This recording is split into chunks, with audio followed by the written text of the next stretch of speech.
Can you do a video on muscle glycogen and glycogen supercompensation? Very simply, glycogen is a storage form of glucose stored mainly inside of the liver and the skeletal muscle.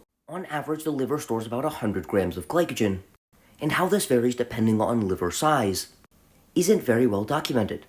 The muscles store between 350 and 700 grams of glycogen, and this depends largely on training status and skeletal muscle mass. That is, the larger our skeletal muscle mass, the more glycogen we can store, which is why many consider skeletal muscle as a metabolic glucose sink. Within the muscle, glycogen can be stored in different compartments, including inside the muscle fiber, surrounding the muscle fiber, and inside the membrane surrounding multiple muscle fibers. Interestingly, compared to age and body weight matched sedentary controls, at the same given level of muscle mass, athletes can store about 2 times more muscle glycogen.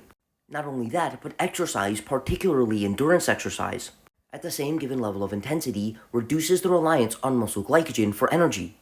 Meaning, exercise not only increases the amount of glycogen we can store, but decreases how quickly we utilize it. As a brief aside, compared to men, women also utilize about 25 to 50% less muscle glycogen during the same exercise intensity. With that being said, glycogen not only acts as a fuel, but can also act as a fuel sensor and help regulate training adaptations. As a fuel sensor, the depletion of muscle glycogen is one of the contributing factors to muscular fatigue. As a regulator of signaling pathways, exercising with low muscle glycogen availability appears to enhance the exercise-induced adaptations in the capacity to utilize fatty acids during exercise and spare muscle glycogen. That is, exercising with low muscle glycogen might actually enhance the adaptations to reduce the amount of glycogen you utilize during exercise, which, if your goal is performing maximally in a high-intensity effort, might very well be an advantageous adaptation. There appears to be benefits of training with both high and low muscle glycogen. As we discussed, training with low muscle glycogen may enhance exercise adaptations, but training with high muscle glycogen appears to maximize exercise performance.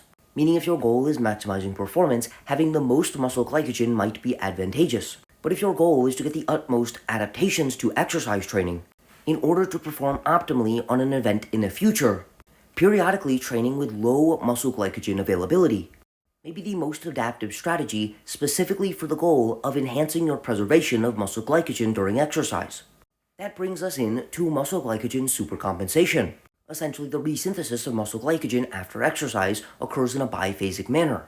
That is, in the first approximately 30 to 60 minutes after exercise, the muscle has an increased capacity to uptake glucose and store it as muscle glycogen, which is oftentimes referred to as the supercompensation phase. And after that, the muscle can still absolutely uptake glucose and store it as muscle glycogen. It just doesn't appear to do it at as rapid of a rate. It also appears that going several days of low carbohydrate intake and inducing skeletal muscle glycogen depletion, followed by multiple days of a very high carbohydrate intake, may also maximize the amount of glycogen a muscle can store at a given moment, which may have benefits for improving muscular appearance, and might be beneficial for physique competitors, but also appears to have benefits for maximizing exercise performance on a given day, for example, prolonging cycling time to exhaustion.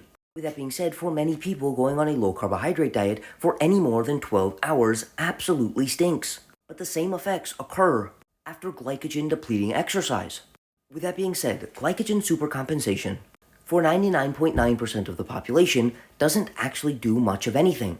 It's interesting to understand because it might help explain the differences in glucose and water distribution that occur during different dietary strategies and different exercise strategies. But in all honesty, isn't that important for the general population? But the question was asked, and I did my very best to answer.